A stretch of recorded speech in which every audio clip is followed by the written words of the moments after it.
Seguimos! Muito bem, encerrada essa fase preliminar, porque sim, já encerramos. Fase preliminar é aquela em que é instaurado o TC. As partes são encaminhadas à audiência preliminar. Nessa audiência preliminar vai ser oferecida a composição civil dos danos, que é a indenização, que mata o processo penal e já mata também o futuro processo de indenização que a vítima poderia ter contra o réu.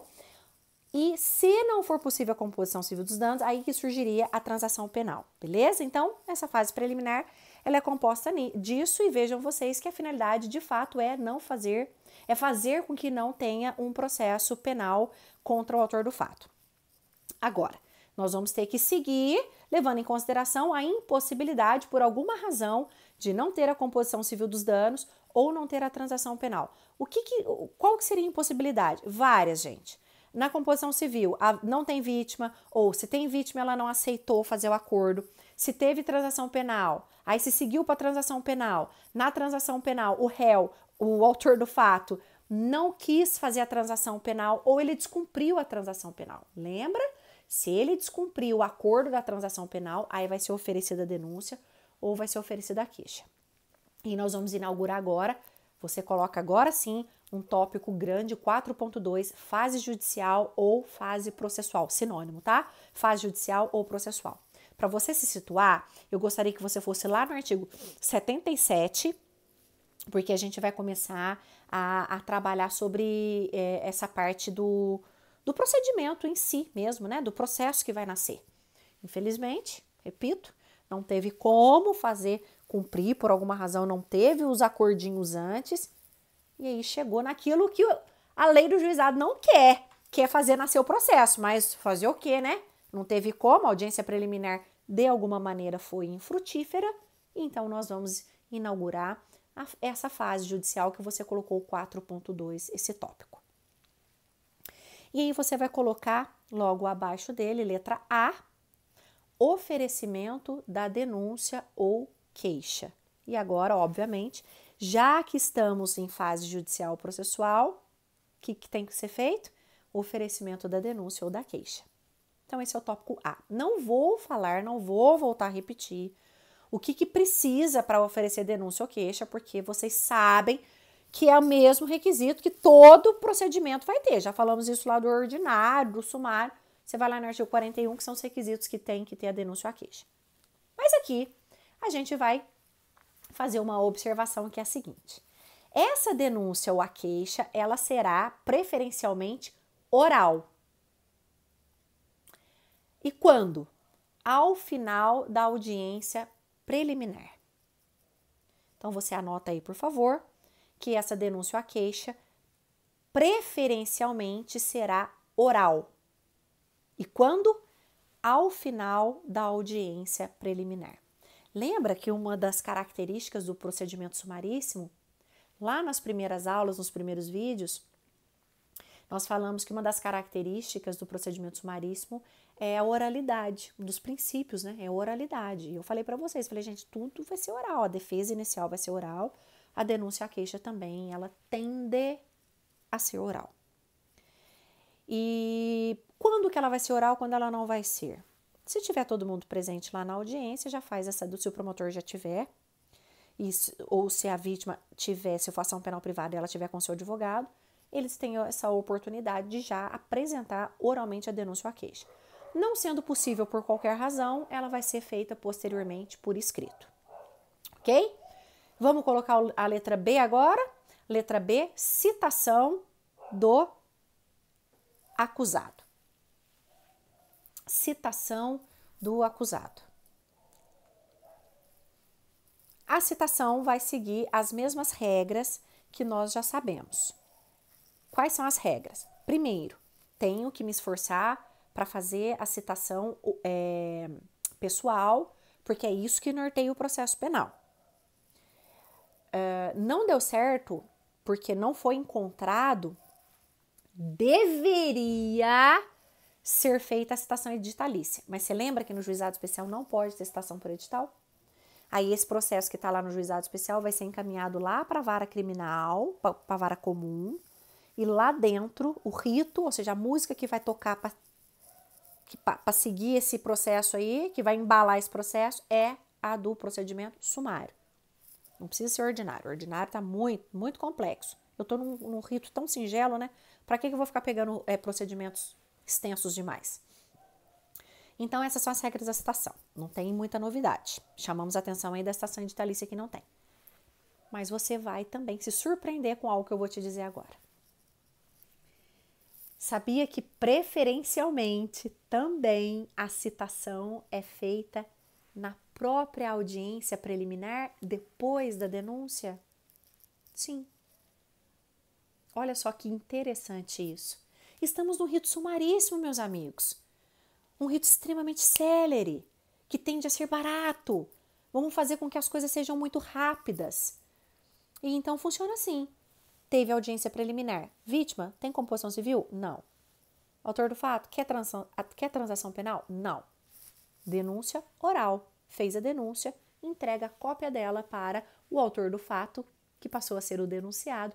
Ele vai receber cópia dessa denúncia e o fato dele receber cópia da denúncia ou da queixa, evidentemente, faz com que ele esteja citado.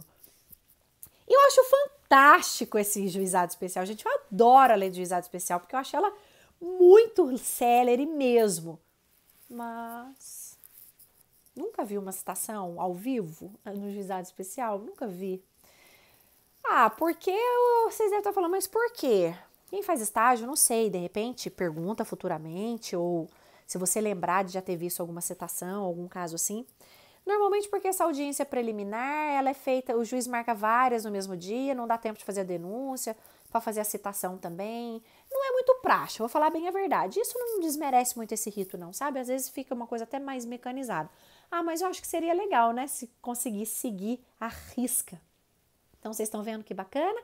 A denúncia ou a queixa pode ser oferecida oral ao final da audiência preliminar. Vamos aproveitar que já está todo mundo ali nessa audiencinha, né? Assim como também, depois de oferecida a denúncia ou a queixa oralmente, a gente já aproveita a presença do autor do fato e já faria a citação dele, porque já que é para ser pessoal, né? Já faz essa citação sem intermédio de oficial de justiça, porque o importante é ele receber a cópia dessa acusação. Então, saibam, senhores, que essa é a regra que deve ser feita. Porém, não podendo ser feita oralmente, ou no ato da audiência, no final da audiência preliminar, vai ser feita posteriormente. Letra C. Designação de audiência de instrução e julgamento. Vejam vocês que logo depois da citação, o juiz deve designar a audiência de instrução e julgamento. E aqui, você vai me permitir, porque eu preciso fazer um parêntese para te chamar a atenção. Olha a diferença do procedimento ordinário e sumário. Volta o teu caderninho ali, né, das coisas que você já anotou. Olha a diferença. Eu vou falar do ordinário e do sumário como que é. E olha aí o que você acabou de anotar para você ver a diferença de como que é o sumarismo. O ordinário e o sumário é assim, oferece a denúncia, recebe ou rejeita, cita o réu para apresentar defesa inicial, que é RA. Depois vê a possibilidade de absolvição sumária, se não der, marca a audiência de instrução e julgamento. Onde que está a audiência? Olha o rito sumaríssimo. Tem a audiência preliminar, não deu certo, nela oferece a denúncia oral. Se for possível, o réu já sai citado. Citado para quê? Para ir na audiência de instrução e julgamento. Cadê recebimento de denúncia ou queixa? Calma. Ela vem depois. O ordinário e o sumário é o segundo passo. No ordinário e no sumário é assim. Ofereceu denúncia, o juiz já recebe. O sumaríssimo ofereceu a denúncia, vamos citar, vamos marcar audiência, vai ter umas paradas ainda lá na audiência para depois ter o recebimento dela. Viram como que as coisas ficam completamente diferentes quando a gente fala sobre procedimentos? Por isso, mais uma vez, meus queridos, eu vou chamar a atenção de vocês da extrema importância de saber a cronologia dos procedimentos. Na sua vida prática é vital. garante o teu sucesso. Ou o seu fracasso, que você vai passar vergonha na audiência sem saber o que é para fazer. E também vai garantir, grande parte vai garantir o seu sucesso também lá na prova do OAB, porque é extremamente importante que você saiba esse andamento para saber a peça a ser feita, o próximo ato, o teor da defesa, qual a tese que eu vou aplicar, ou para pedir uma nulidade porque o juiz deixou de observar esse andamento, tá bom? Então, fecha esse parênteses agora e voltamos então nessa letra C que você colocou aí, audiência de instrução e julgamento, que foi designada pelo juiz logo depois da citação do réu. E aí vamos começar a verificar o que deve ser feito, e inicialmente deve ser feito nessa audiência de instrução e julgamento. Bom, a primeira coisa a ser feita na audiência é defesa inicial. Primeira coisa, sentou para fazer audiência lá no juizado especial, se prepara, meu futuro colega, minha futura colega, se prepara que você vai ser a primeira a falar, ou o primeiro a falar. Então, a primeira coisa é a defesa inicial. Como chama essa defesa inicial? No juizado especial chama defesa preliminar. RA não, RA é do ordinário e do sumário. Aqui no juizado especial, essa defesa inicial chama defesa preliminar. E ela é oral. Ela deve ser feita oralmente. Essa é a característica dessa defesa. Chama preliminar e ela é feita oralmente. O que você pode invocar nela? Tudo. Tudo. Só que o tudo é melhor compreendido quando eu penso o seguinte, mas tudo é muito vago, né? O que vem logo depois para eu influenciar o juiz na decisão dele? Ah, adivinha o que vem logo depois dessa defesa inicial? Então, qual que é o segundo passo? Opa, bati a mão na prancheta aqui. Qual que é o segundo passo de uma audiência de instrução e julgamento? O primeiro foi a defesa inicial, que é a defesa preliminar, oral. E o segundo passo? Rejeição ou recebimento da denúncia. Até que, enfim, chegou essa decisão do juiz. Vocês veem que não é uma decisão liminar, igual acontece no ordinário e no sumário? Aqui o juiz ouviu o réu primeiro para decidir se rejeita ou se recebe. Ouviu ele por intermédio do defensor, óbvio, porque o interrogatório vai ser a última coisa mesmo. Então, vai ter a decisão de rejeição ou recebimento da denúncia ou da queixa. Onde que o juiz vai basear? No tradicional, no superclássico artigo 395. É o 395 que vai guiar o juiz na rejeição da denúncia ou da queixa. Rejeitou? Vamos embora para casa? Beleza. Você conseguiu algo muito bacana no direito penal, que é fazer com que o juiz rejeite uma denúncia. Você argumentou oralmente, ele acatou seus argumentos, rejeitou a denúncia. Mas você sabe muito bem, não sou de dourar pílula, que isso é extremamente raro, tudo indica que o juiz vai receber. E aí, depois que o juiz recebeu essa denúncia, se o juiz recebeu, qual é o terceiro passo da audiência de instrução e julgamento? Recapitula comigo. Primeiro passo da audiência, oferecer defesa preliminar. Segundo passo, rejeitar ou receber. Se receber, terceiro passo, oferecimento de mais um benefício. Qual é esse benefício? Do que estamos falando? Qual é o terceiro benefício? Mas esse benefício agora, o processo já nasceu. O processo já nasceu. Tanto que o juiz recebeu a denúncia. Do que a gente está falando? Qual é o benefício, doutores? Fácil. Aposto que você acertou. Suspensão condicional do processo. Esse é o benefício a ser agora oferecido, não só pelo juiz, né? Principalmente pelo promotor, que, aliás, o titular da ação penal, que é o legitimado a oferecer esse benefício. E vejam que eu só posso falar em suspensão condicional do processo se a denúncia foi recebida. Se a denúncia não foi recebida, como é que não vou receber, né? Como é que vai falar em suspensão? Vai suspender o quê? e vamos falar um pouquinho da suspensão condicional do processo? Então vamos dar uma pausa aí na audiência de instrução e julgamento e você abre um tópico aí para falar da suspensão condicional do processo? Então beleza, nós vamos ter que falar, né? Não tem como, nós vamos ter que abordar ele agora. Bom, a suspensão condicional do processo consiste na paralisação da marcha processual por um período.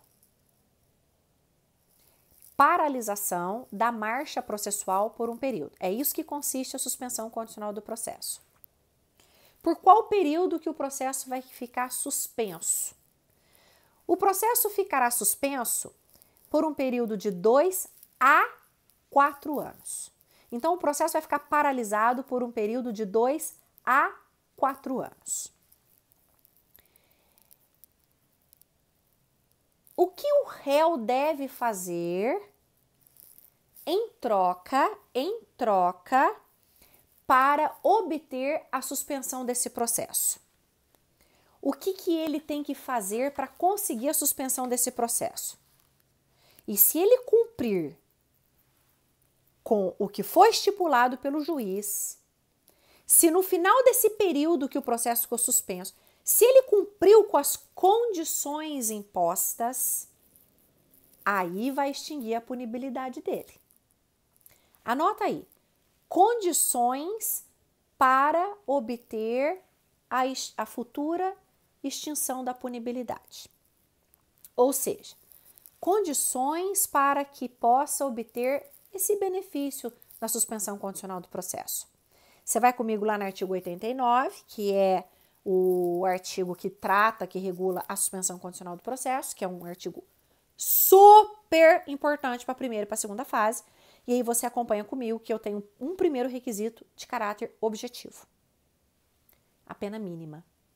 A pena mínima não pode ser superior a 1 ano. Não é novidade não, viu? Nas aulas práticas a gente vem falando sobre isso. Pena mínima inferior ou igual a 1 ano. Então não pode passar de 1. Até 1 cabe suspensão condicional do processo. Já que a gente está falando de crime de menor potencial ofensivo, tudo vai caber, tá? Super sossegado isso. Agora, requisitos subjetivos. Não está sendo processado por outro crime. Não estar sendo processado por outro crime. Terceiro requisito, não ter sido condenado por outro crime. Quarto requisito, também de caráter subjetivo, aqueles elementos, aquelas circunstâncias do artigo 59 do Código Penal também serem favoráveis ao réu. Então, quais são as condições a serem cumpridas pelo acusado nesse período de 2 a 4 anos? O juiz vai estipular, normalmente são 2 anos, mas pode até 4. Então, o juiz fala assim para o réu, se você por 2 anos permanecer íntegro, mediante algumas condições a serem faladas, o juiz vai conceder a suspensão condicional do processo. Só que eu preciso só retificar uma situação com vocês. Vocês me permitam? Isso que eu acabei de falar para vocês não são as condições a serem cumpridas pelo réu. Você pode fazer o favor para eu não precisar gravar um novo vídeo do início, porque eu não sei editar?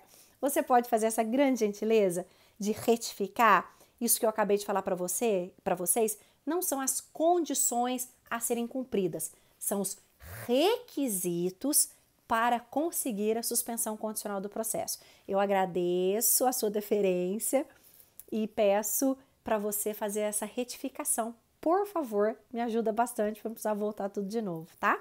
Então, nós estamos falando da suspensão condicional do processo, nós vimos o que é, o período vai ficar suspensa e você vai agora, nisso que você colocou, pena mínima não pode passar de 1 ano.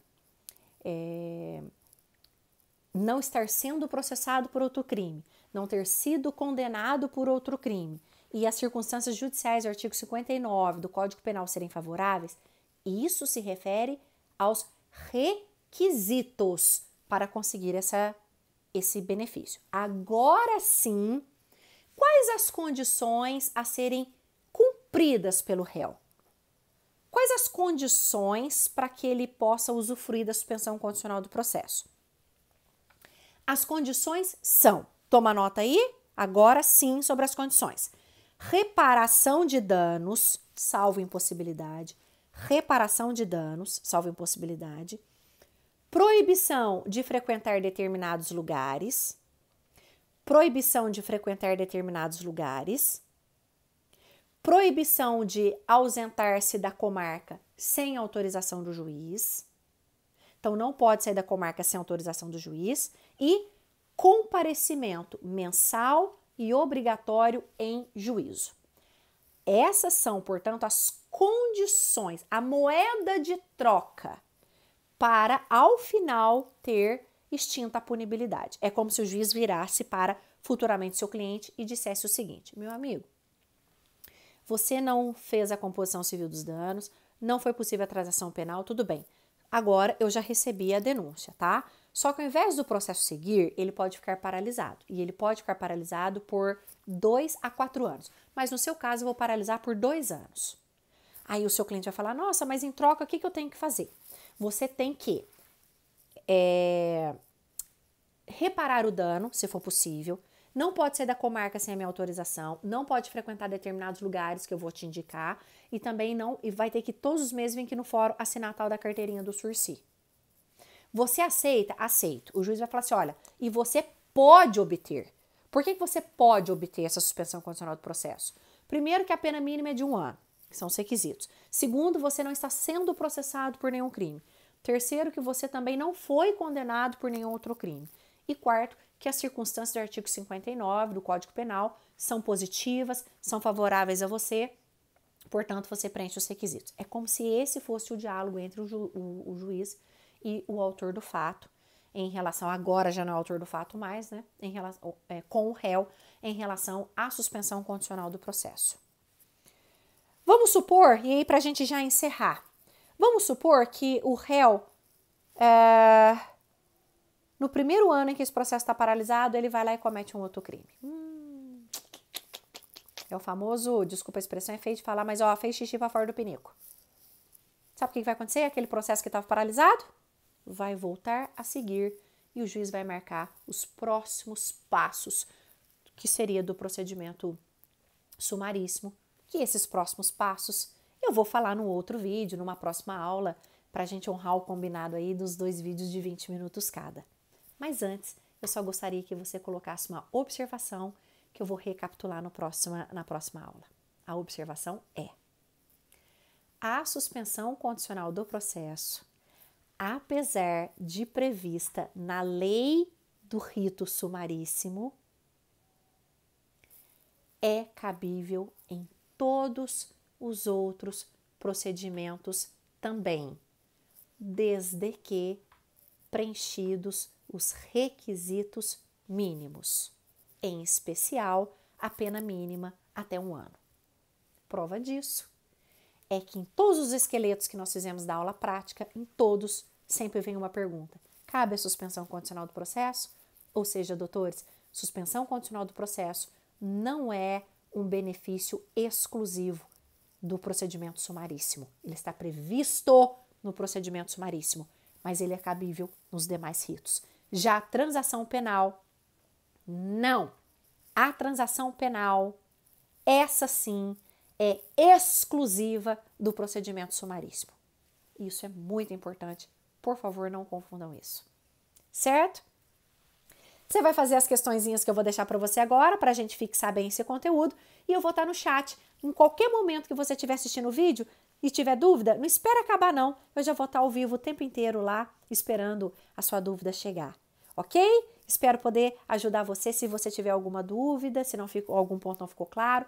Você pode contar comigo pelo chat, pelo WhatsApp, em qualquer recurso, qualquer ferramenta, eu vou estar à tua disposição, mas preferencialmente no chat. Ok?